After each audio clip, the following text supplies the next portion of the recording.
எப்பொருள் யார் யார் வாய் கேட்பினும் அப்பொருள் மெய்ப்பொருள் காண்பது அறியுவாங்க. நம்மளுடைய கங்காரு மாற்றுத்திறனாளிகள் இல்லத்திற்கு எப்ப அறிமுகமானாங்களோ அந்த நாள்ல இருந்து இந்த நாள் வரைக்கும் லண்டன்ல இருக்கக்கூடிய பிரியா மேடம் நமக்காக உணவு கொடுக்கறாங்க. அவங்களுக்கும் அவங்களுடைய குடும்பத்தாருக்கும் நம்ம இல்லத்தின் சார்பாக மிகப்பெரிய நன்றி.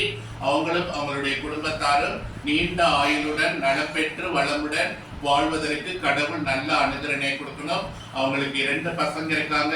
அவங்களுக்கு நல்ல எதிர்காலம் அமையணும், நல்ல வேலை வாய்ப்பு கிடைக்கணும், அவங்களுடைய இல்லறம் நல்லறமாக இருப்பதற்கு நம்ம எல்லாரும் சேர்ந்து கடவுள்கிட்ட பிரார்த்தனை செய்வோம். அன்பின் தெய்வமே என்றென்றும் எங்களுக்காக உதவி புரியக்கூடிய லண்டன் பிரியா அவர்களுக்கு அவர்களுடைய குடும்பத்தாருக்கும் நன்றி கூறுகிறோம்.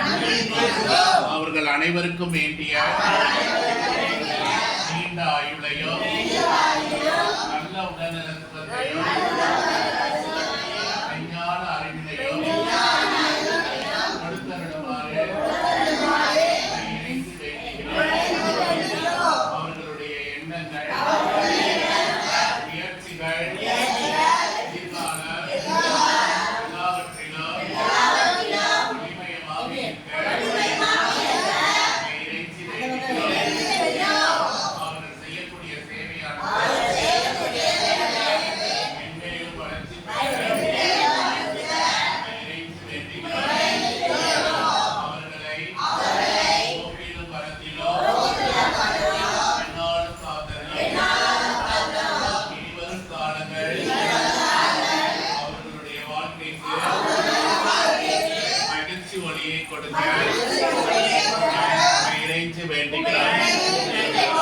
இன்று போல் என்றென்றும் மென்மேலும் நலமாய் வாழ வாழ்த்தி வணங்குகிறேன்.